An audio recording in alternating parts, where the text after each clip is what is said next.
الحمدللہ والصلاة والسلام علی رسول اللہ اما بعد۔ رسول اللہ صلی اللہ علیہ وسلم کا فرمان گرامی ہے، آپ نے فرمایا ان لکل دین خلقا وان خلق الاسلام الحیاء، کہ یقیناً ہر دین کا ایک اخلاق ہوتا ہے اور بے شک اسلام کا اخلاق حیا ہے۔ اس حدیث میں یہ بات بتائی گئی ہے کہ ہر دین کے اندر ایک ایسا امتیازی اخلاق رکھا جاتا ہے جس سے اس دین کے ماننے والوں کی پہچان ہوتی ہے، اور اس دین کے ماننے والوں اور دیگر لوگوں میں اس اخلاق کے ذریعے فرق کیا جاتا ہے۔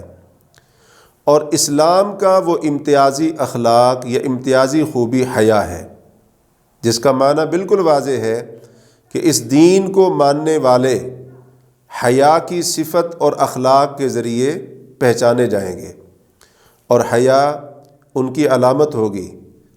ایک مسلمان حیا کے ذریعے پہچانا جائے گا، ایک خاتون حیا اس کا زیور ہوگا اور اس کی پہچان ہوگا۔ اس لیے ایک مسلمان کو چاہیے کہ وہ حیا کا وصف اور خوبی اپنے اندر پیدا کرے اور بے حیائی سے مکمل طور پر بائیکاٹ کرے۔ ایک مسلمان جو حیا والا ہوتا ہے اور اپنے اندر جو حیا کی صفت پیدا کرنا چاہتا ہے، وہ ہر قسم کی بے حیائی سے کوسوں دور نظر آئے گا اور اس سے لا تعلق نظر آئے گا۔ چنانچہ وہ اپنی آنکھوں سے بے حیائی کے مناظر نہیں دیکھے گا، زبان سے بے حیائی کی گفتگو نہیں کرے گا، اور اپنے کانوں سے بے حیائی والی باتیں سننا پسند نہیں کرے گا، اور نہ ہی اپنے دل کے اندر بے حیائی کے جذبات اور خیالات کو جگہ دے گا۔ اور اسی طرح سے جو جگہیں بے حیائی کی ہیں ان سے وہ دور ہوگا، اور جو موقع جو کام بے حیائی کے اوپر مبنی ہیں ان سے بھی اجتناب کرنے والا ہوگا۔ اور ایک سچا مسلمان بے حیائی والے تہواروں سے بھی اجتناب کرنے والا ہوگا، جیسے ویلنٹائن ڈے، بسنت وغیرہ اس قسم کے بے حیائی کے تہوار مروج ہیں۔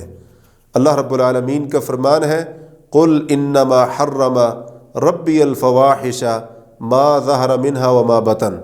اے نبی صلی اللہ علیہ وسلم، آپ فرما دیجئے کہ بے شک میرے رب نے تمام قسم کی بے حیائیوں کو حرام قرار دیا ہے، ما ظہر منہا، ان میں سے جو ظاہر ہوں ان کو بھی حرام قرار دیا ہے، وما بطن، اور جو چھپی ہوئی پوشیدہ مخفی ہوں اللہ نے ان کو بھی حرام قرار دیا ہے۔ ایک اور جگہ پر اللہ نے فرمایا وَلَا تَقْرَبُوا الْفَوَاحِشَ مَا ظَهَرَ مِنْهَا وَمَا بَطَنَ، تمام قسم کی بے حیائیوں کے قریب بھی مت جاؤ، ما ظَهَرَ مِنْهَا، جو ان میں سے ظاہر ہوں، سامنے ہوں، ان کے قریب بھی نہیں جانا ہے، وَمَا بَطَنَ، اور جو چھپی ہوئی خفیہ ہوں ان کے قریب بھی نہیں جانا ہے۔ اور اللہ کے رسول صلی اللہ علیہ وسلم کا فرمان ہے ان اللہ یبغض الفحش والتفحش، کہ یقیناً اللہ تبارک و تعالی بے حیائی اور بے حیائی کے اظہار کو ناپسند کرتا ہے، اس سے نفرت کرتا ہے۔ آپ علیہ الصلاۃ والسلام ایک اور حدیث میں فرماتے ہیں ان اللہ لیبغض الفاحش البذیء، کہ بے شک اللہ تعالی بے حیا اور بیہودہ گفتگو کرنے والے کو ناپسند کرتا ہے، اس سے نفرت کرتا ہے۔ اس لیے ہمیں ہمیشہ حیا کے تقاضوں کو پورا کرتے رہنا چاہیے اور ہر قسم کی بے حیائی سے مکمل طور پر لا تعلق رہنا چاہیے اور اس سے بائیکاٹ کرنا چاہیے۔ اسی کے اندر ہی ہمارے دین اور ایمان کی سلامتی اور بھلائی ہے۔ اللہ تعالی ہمیں عمل کرنے کی توفیق عطا فرمائے۔